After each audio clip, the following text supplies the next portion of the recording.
Hi friends, இன்றைக்கி என்ன பார்க்க போகிறோன்னா செகண்ட் ஹேண்ட் டைப்பிங் மிஷின் வாங்கணும்னா நம்ம அதில் என்னென்ன செக் பண்ணி வாங்கணும்னு சொல்ல போகிறேன். ஃபஸ்ட்டு வந்து இதை ரிமூவ் பண்ணிக்கோங்க. ரிமூவ் பண்ணிவிட்டு முதல்ல செக் பண்ண வேண்டியது இந்த கீ எல்லாம் வந்து கரெக்டாக ஆர்டரில் இருக்கான்னு பார்க்கணும். ஒன்று மேலே ஒன்று கீழே அந்த மாதிரி இல்லாமல் கரெக்டாக ஸ்லாண்டிங்காக போய் ஸ்லாண்டிங்காக வரணும். அது முதல்ல நம்ம செக் பண்ண வேண்டிய விஷயம். கரெக்டாக இருக்குது இதில். இப்போ என்னென்னா அப்படி இருந்தாலும் நம்ம செக் பண்ண வேண்டியது ஒரு லெட்டராக அடிக்கணும். சும்மா அடித்து பார்க்கணும். அடிச்சுட்டு விட்றப்போ இந்த மாதிரி இப்போது ஒரு லெட்டர் அடிக்கிறோன்னா இன்னொரு கீ இப்படி மேலே வரும். அப்படி வந்துச்சுன்னா அது கொஞ்சம் டேமேஜாக இருக்குது. அப்புறம் எல்லாத்தையும் வந்து ஒன்று ஒன்றா அடித்து பார்க்குறப்போ கரெக்டாக அந்த அச்சு வந்து அதில் விழணும். அதான் ஏன்னா ஏ கரெக்டாக விழணும், எஸ்னா எஸ் கரெக்டாக விழணும், டினா டிஏ, எஃப்னா எஃப் எல்லாமே இப்படி ஒன்று ஒன்றா அடித்து பாருங்கள். ஒன்று அடிக்கிறப்போ இப்போ இதை அடிக்கிறோன்னா இது பக்கத்தில் இருக்க கீ வந்து மூவ் ஆகக்கூடாது. இப்படி இதை அடிக்கிறோன்னா இது பக்கத்தில் இப்படி தூக்கிடுச்சுன்னா இது கொஞ்சம் டேமேஜாக இருக்குதுன்னு அர்த்தம். அதனால் கொஞ்சம் பார்த்து வாங்க. அப்புறம் ரெண்டாவது விஷயம் என்ன செக் பண்ணோன்னா நம்ம இந்த பேஜ் அட்ஜஸ்டர் இது கரெக்டாக மூவ் ஆகுதான்னு பார்க்கணும். பேஜ் அட்ஜஸ்டர் இப்போ 0ல் ஆரம்பித்து இப்படி மூவ் ஆகணும். அதே மாதிரி இந்த சைடில் வந்து இது ஃபுல் ஸ்கேப், அதனால வந்து இது 120 வரைக்கும் இருக்கும். ஸோ இது 120 வரைக்கும் மூவ் ஆகுதான்னு செக் பண்ணிக்கணும். இதே வந்து ப்ரீஃப்னா 70 வரைக்கும் தான் இருக்கும் ப்ரீஃப் மிஷினில். ஸோ இதை செக் பண்ணிக்கோங்க. இது நல்லா மூவ் ஆகணும், எந்த வித ஸ்ட்ரக்கும் இல்லாமல் நல்லா மூவ் ஆச்சுன்னா இது நல்லா இருக்குன்னு அர்த்தம். அப்புறம் இந்த மிஷின் அட்ஜஸ்டர் இதை வந்து நல்லா அட்ஜஸ்ட் பண்ணி பாருங்கள், ஈஸியாக மூவ் ஆகணும். அப்புறம் வந்து இந்த கார்ட்ரிட்ஜ் வந்து ஆடக்கூடாது எந்த விஷயத்துலையும். இது ஆடாமல் இருக்குது பாருங்கள், இது ஆடிச்சுனாலும் பிரச்சனை. அப்புறம் இந்த ஸ்க்ரோலர் திருப்பி பாருங்கள், நல்லா ஸ்க்ரோல் ஆகணும், எந்த வித ஸ்ட்ரக்கும் இல்லாமல் நல்லா ஸ்க்ரோல் ஆகணும். அப்புறம் கார்பன் செக் பண்ணிக்கோங்க, நல்லா இருக்கணும் கார்பனு. இந்த சைட்லலாம் டேமேஜ் ஆகிருக்கும், வேறு எதுவும் இல்லை, அது இல்லாமல் பார்த்துக்குங்க. அடுத்து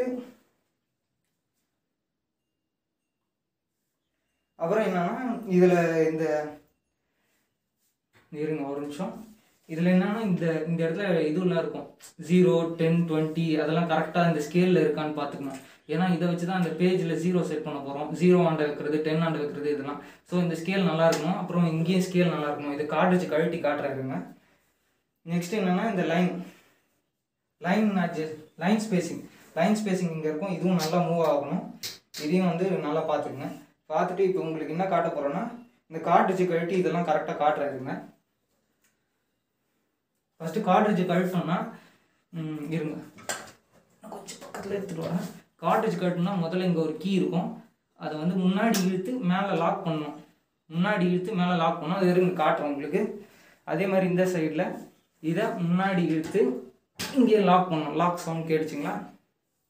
லாக் பண்ணிவிட்டு இதை ரிமூவ் பண்ணலாம். இப்போது கார்ட்ரிட்ஜ் ரிமூவ் பண்ணிங்கன்னா இதில் ஸ்கேல் தெரியுது பாருங்கள். 0 to இது வந்து 130 வரைக்கும் இருக்குது. இது வந்து ஃபுல் ஸ்கேப் தெரியுதுங்களா, 130. ஸோ இது லைன் அட்ஜஸ்டரில் நல்லா தெரியணும். இதோ லைன் அட்ஜஸ்டரில் 1லேருந்து 3 வரைக்கும் நல்லா தெரியணும். இது நல்லா மூவ் ஆகணும். அப்புறம் இது நல்லா ஒர்க் ஆகணும். இதை அட்ஜஸ்ட் பண்ணுறதுக்கு ஈஸியாக இருக்கணும். அதான் இந்த பேஜ் அட்ஜஸ்டரும் ஈஸியாக மூவ் ஆகி வரணும். நெக்ஸ்ட்டு ஸோ இதையும் பார்த்துக்கணும். அப்புறம் இது இந்த ஸ்கேலில் இது தான் சொன்னேன். இந்த ஸ்கேலில் 0 to அப்படியே நல்லா கரெக்டாக பஞ்ச் ஆகிருக்கணும். 80, 90, 100, 110, 20. ஏன்னா இதை வச்சு தான் நம்ம பேஜுக்கு வைக்க முடியும். அப்புறம் லாக் நல்லா வேலை செய்தான்னு பார்த்துக்குங்க. Lock release, lock close, lock release, lock close. அப்புறம் இந்த லாக் தான் சொன்னேன். இந்த லாக்கு தான் நம்ம சொன்னோம். இதை திரும்பி இப்படி தூக்கிட்டு அதை இழுத்துட்டு இதை இழுக்கிறீங்களா, இழுத்துட்டு திரும்பி கீழே தள்ளிடணும். தள்ளிட்டிங்கன்னா இப்போ கார்ட்ரிட்ஜ் உட்காரும். இப்போது இந்த மாதிரி ரிலீஸ் பண்ணிட்டோம். இப்போ தான் கார்ட்ரிட்ஜ் எடுத்தோம். திரும்பி கார்ட்ரிட்ஜ் வைக்கிறதுக்கு திரும்பி வச்சுட்டு லாக்கை இப்படி எடுத்து இப்படி ரிலீஸ் பண்ணி விட்டுருணுங்க. இழுத்து கீழே தள்ளிடணும். இருங்க நான் கார்ட்ரிட்ஜ் க்ளோஸ் பண்ணிடுறேன்.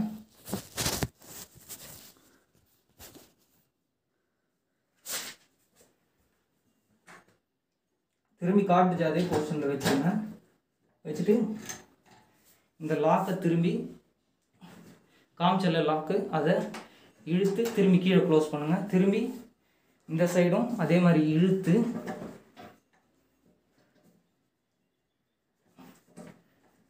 கீழே க்ளோஸ் பண்ணுங்கள். க்ளோஸ் பண்ணிட்டீங்கன்னா கார்ட்ரிட்ஜ் கரெக்டாக போட்டதுக்கப்புறம் இப்படி தான் ஃப்ரெண்ட்ஸ் ஒர்க் ஆகும். Thank you friends.